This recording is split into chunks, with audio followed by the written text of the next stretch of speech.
žiūrėkit, iš ten atlėkė ir pėsti, ir vos nepasakiau raitė, ir skriste suskrenda. Būna ir vienas, šiandien pažiūrėkit, kur čia vienas paukštis buvo. Jau gaudyklis. Taip, būna kartais vienu metu 1000 paukščiai atskrenda. Ir tie paukščiai, kurie praskrenda va šitą plyšelį, jau galima sakyti mūsų. Iš ten, žinokit, retas pabėga. A ką kiti daro? Apsisuka ir goodbye. Įskrenda. O čia paskraido, paukščiai paskraido ir sulenda į tą dėžutę. Tas gal ir linda tenai. Jau yra. Jo, bet ne visi ten nori list. Ką reikia daryti? Čia nepaimsi paukščio. Ką darytumėt? Sugal? Nuleis reikia tinklą. Oi, da pasakykit, viliotinį pašaukti. Ne. Su paukščiu, žinokit, reikia mandagiai. O kaip aš darau? Nusiimi kepurę. Pavalgyti duoti. Nusilenki ir gražiai taip štyš. Apeini ir žieduoji. O mūsųgi paukščių žiedavimo stotis viena senesnių pasaulyje. Už 3 metų, 29 bus, taip? Švesim jubiliejų labai gražų. Kaip galvojate, kiek metų? 100 metų. Taip, 100 metų. Aš pas paukščių žieduot, kai pradėjau. Oi, kaip senai.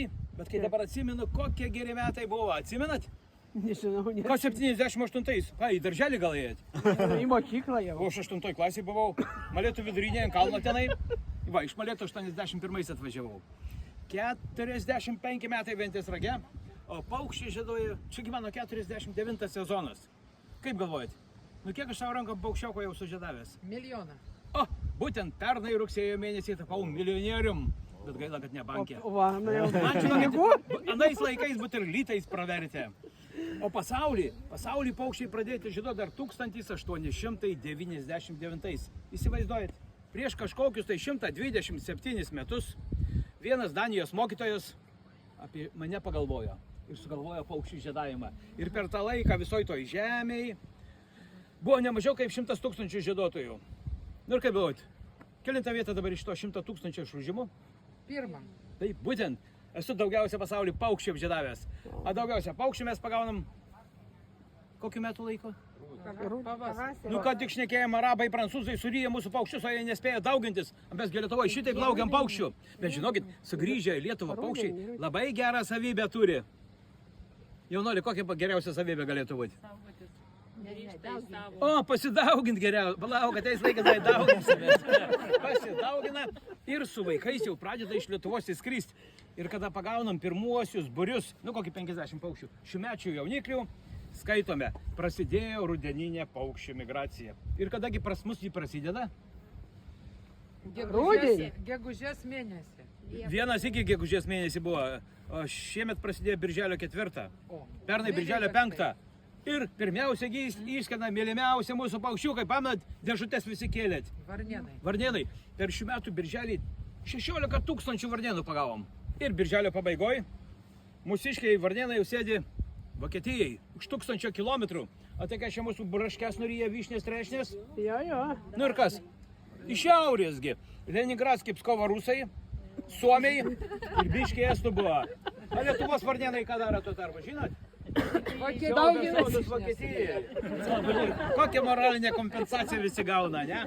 Bet va, jeigu atvažiuotume tikrą rudenį, už mėnesį jau, rugsėjai, spalis, o tada tai būna, žinokit, paukščių. Juk mes rudenį per tuos 2 mėnesius padarom apyvartos 80% metinės apyvartos, o pernai 120 000 pagavom, šiemet kol kas 35 000 yra. Tai va, į rugsėjai, spalį būna bent kelios dienos, kada mes per vieną dieną paukščių pagaunam daugiau negu per pavasario 92 dienas į krūvą sudėję. Rekordas buvo prieš kelias metus, paminam, spalio pradžioj. Per vieną dieną sugavom, sužiedavom 7540 paukščių. Plepėt nebuvo kada, žinokit, žmonių buvo daug, bet ir plepėt nebuvo kada. Tai va, ir kaip tik tą rekordinę dieną prie Palangos čia pajūryje, prie Šventosios, o Baltijos jūra taigi šiaurė į pietus eina, paukščiai į krantus skrenda. Žinot, kiek tą dieną paukščių praskrido? Daug. Pasirodo, tik aš žinau ir Marijonas Mikutavičius.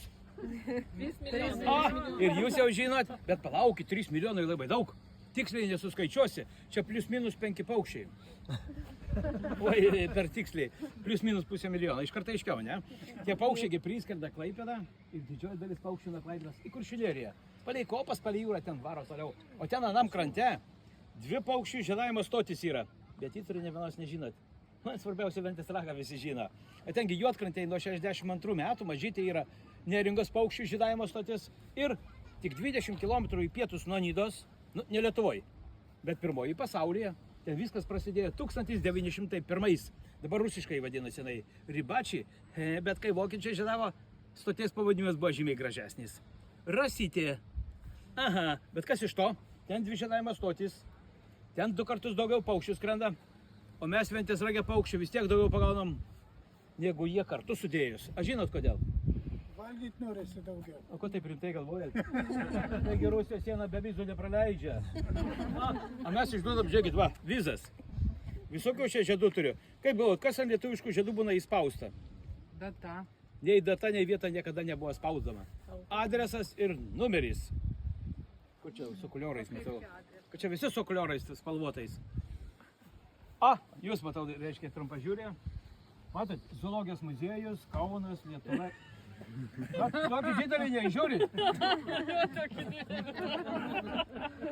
Taip, zoologijos muziejus, Kaunas, Lietuva. O šitas žiedas dedamas paukščių, kuris toliausiai skrenda iš Lietuvos. Gandras. Kur mūsų gandrai žiemoja? Kai kurie pasiekė Pietų Afriką. Mes tiesiai pamatuojam, kiek kilometrų? 10 Kas, 10 kilometrų? tūkstančių. 10 tūkstančių, taip. Bet žinokit, gandras tiesiai negali skristi. Kas jam trukdo?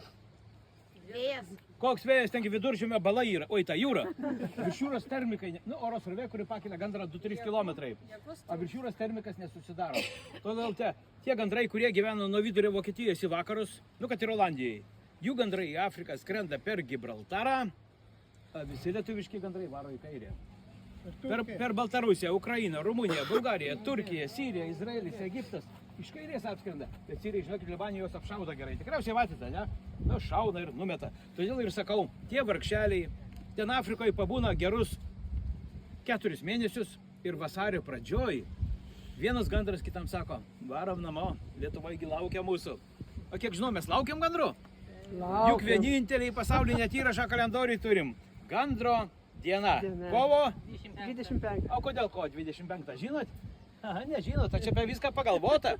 A jį visada kovo 25, nes tai susiję su kita švente ir su tuo, ką parneša gandras. Tai ką gandras parneša? Vaikus. Gerai, kieno iš jūsų vaikų gimtadienis ko pabaigoje yra? Mano vaiko 23. Kovo 23? Jo. O kas dar? Kovo 20. Kas jums gimė? Jūsų žmonės. Sūnus. Sūnus? Kiek metų dabar jam? 26. A tai čia jūsiškė? O, labai gerai. A jūsų kur jūsiškis? Mano Namuose? nėra, Namuose. Namuose. Dabar Tai turiu žinot- 9 metai. Oi, tai iš vis dar šviežias reikalas Jo. labai. Aš žinot, kokia kita šventė su jūsų ir su jūsų vaikų gimtadieniais. Taigi visą Nu, gandrų.